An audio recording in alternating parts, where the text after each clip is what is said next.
Let's continue with our read aloud of Who Was Ben Franklin. Last time we read chapters 1 and 2. Today we find out what happens when Ben goes to work for his brother James at his print shop. Chapter 3, Runaway. Ben left home and went to work in his brother's shop. James taught him to set type.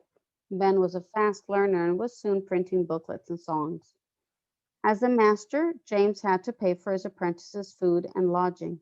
Ben moved in with a family. James's other apprentices lived there too. James paid the family to provide Ben with meals and a bed. Ben thought of a way to raise some cash. He proposed a deal. James should stop paying the family to feed Ben. Instead, James should give Ben the meal money. Ben would feed himself on just half the money James had been paying the family for his meals. Ben asked only one thing. Any meal money he didn't spend, he could keep. James agreed to the deal. The young apprentice found a book on cooking with vegetables. He stopped eating meat. He lived on rice, boiled potatoes, and a cornmeal mush called hasty pudding. To his brother's surprise, Ben was able to save part of his meal money. He spent it on books. Ben liked to read poetry. He decided to write a few poems of his own. In November 1718, the pirate known as Blackbeard was killed. Ben wrote a poem about it that began, "Will you hear of a bloody battle lately fought upon the seas? It will make your ears rattle and your admiration cease." James printed Ben's poems. He sent Ben out into the streets to sell them. Ben's poem about a drowning became very popular. It was called The Lighthouse Tragedy. Soon the people of Boston were talking about the 12-year-old poet. Another of Ben's jobs was to help print the Boston Gazette. It was one of America's first newspapers. Then in 1721, James began his own paper, the New England Courant. Ben printed the Courant and delivered copies to customers. Ben enjoyed the work, but his brother was a harsh master. James wanted to show his other apprentices that he did not favor Ben. When Ben made mistakes, James beat him. Ben would then talk back. James would only beat him some more. Around April Fool's Day, 1722, Ben decided to play a trick on his brother. He began writing funny articles about life in Boston.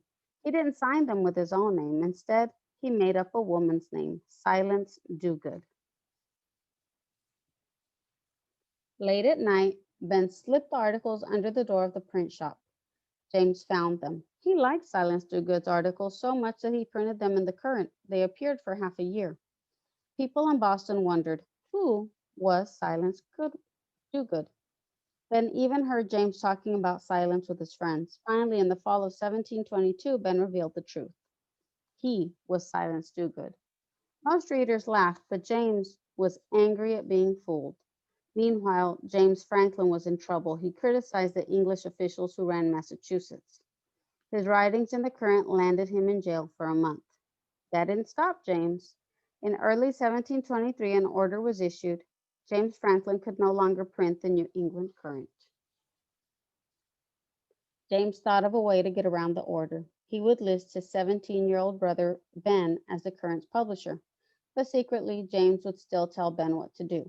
What if James was asked how an apprentice could run the paper? He had an answer for that too. James drew up papers saying that Ben had finished his apprenticeship and was now on his own. But James also made secret papers. These said that Ben must be his apprentice for 4 more years. The scheme worked for a while. The problem was Ben wanted to really be publisher. He felt that he could run the paper and he didn't like serving as his brother's puppet. The two of them fought more than ever. James's way of settling things was to beat Ben. There came a day when James hit him once too often. Ben decided to run away. A runaway apprentice could be punished if he was caught. An apprentice. Some apprentices started as young as 7 or 8. They weren't paid, but learned a trade. About 7 years later, the apprentice was ready to get a paying job. Going back to over here. A runaway apprentice could be punished if he was caught, but Ben figured his brother wouldn't come after him. If James tried to catch him, Ben might reveal the scheme for running the newspaper. James could end up in jail again. A friend of Ben's helped him stow away on a ship. In the fall of 1723, Ben boarded the ship with just a few coins in his pocket. 3 days later, he was in New York City, 200 miles from home. Chapter 4. Ben Franklin, Printer. As Ben had expected, James did not try to track him down. Ben couldn't find printing work in New York, though. He went on to Philadelphia, Pennsylvania. The runaway apprentice made half the trip by boat. He walked the other 50 miles. Ben arrived in Philadelphia tired and dirty. His extra shirts and stockings were bulging out of his pockets. He was hungry, so he bought 3 penny rolls at a bakery. Ben stuck 2 of the rolls under his arms. He stuffed the third into his mouth. As Ben walked along, a girl named Deborah Reed saw him from her doorway. She burst out laughing at the sight. Ben rented a room from Debbie's family. He found a job with a printer. Ben did so well that he was soon running the business. The governor of Pennsylvania saw Ben's printing work. He was impressed. The governor offered to help set Ben up in business. If Ben would visit England to buy printing supplies, the governor promised he would pay the bills. Here's London. The 18-year-old printer was thrilled by the offer.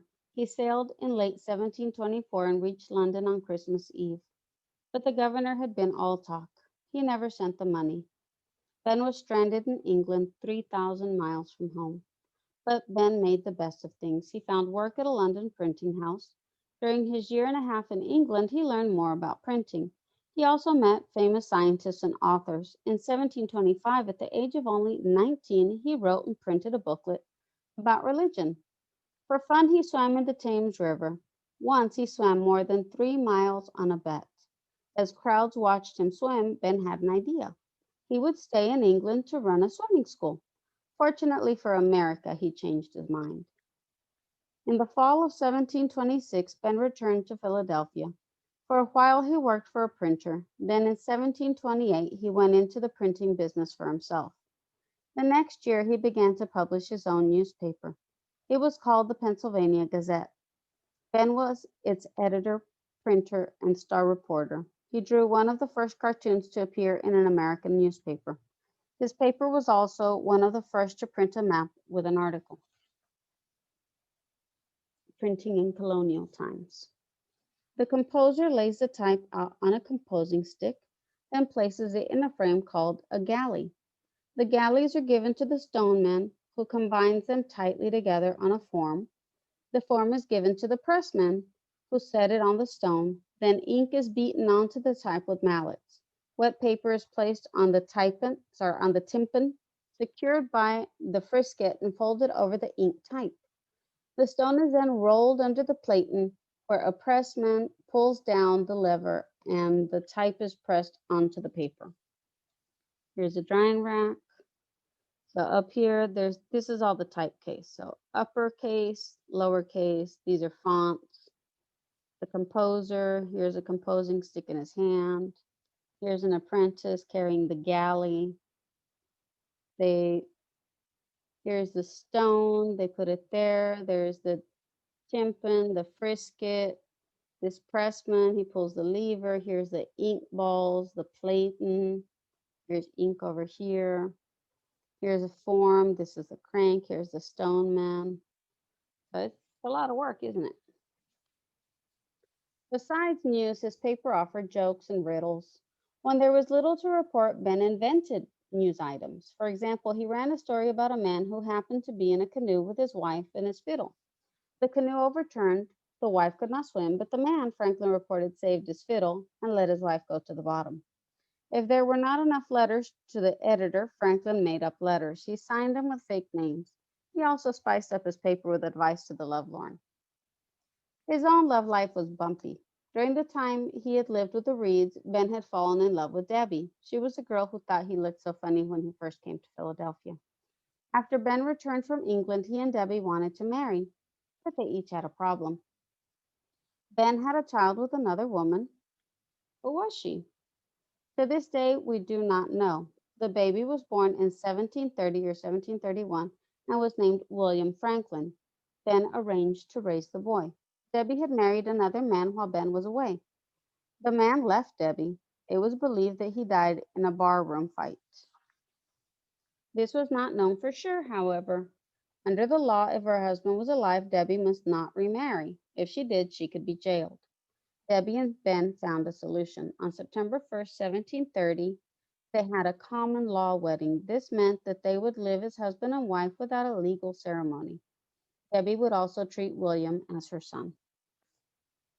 Benjamin and Deborah Franklin later had two children together. Francis Franklin, called Frankie, was born in 1732. He died of smallpox when he was only 4. Sarah, known as Sally, was born in 1743. Like many other colonial families, the Franklins lived and worked in their house. Deborah worked alongside Pappy, as she called Ben. She sewed bindings on the books he printed. With Debbie's help, Ben became the largest bookseller in the colonies. The Pennsylvania Gazette became the leading newspaper. In those times, almanacs were very popular. These booklets gave weather forecasts and other information for the coming year. Ben printed almanacs by other people. Then in 1732, he decided to create his own almanac. He pretended that the author was named Richard Saunders. Richard was supposed to be a poor but lovable man. Poor Richard's Almanac was first issued for 1733. Franklin continued it every year until 1758. Poor Richard's Almanac became the most popular almanac in America. It sold 10,000 copies a year. There were two reasons for its success. First, each year Poor Richard told a little about his life. Reading it was like following a soap opera today. Poor Richard's sayings were the other big attraction. The first almanac introduced the saying, "Great talkers, little doers." Sayings for 1750 included, "Little strokes fell great oaks." In 1753, Poor Richard warned, "Haste makes waste." Many of Poor Richard's sayings are still popular today. Actually, Poor Richard, or rather Ben Franklin, did not make up most of the sayings. Often he just improved old sayings. For example, there was a saying, "Help thyself and God will help thee." Ben changed it to, "God helps them that help themselves." People began to quote Poor Richard's sayings. A child given a penny might be told, "A penny saved is a penny earned." At bedtime, children were reminded, "Early to bed and early to rise makes a man healthy, wealthy, and wise." Poor Richard made Ben wealthy. In fact, he was rich enough to stop working as a printer. In 1748, he placed his printing business in the hands of a partner. He didn't retire, though. Ben was just 42 years old. There was so much he hoped to do. He felt like he was just starting out in life. So that's pretty interesting. So he goes from being a poor runaway in a place that he'd never been to being one of the wealthiest people there. He became a wealthy printer and was even able to retire if he wanted to. That's a pretty hardworking man.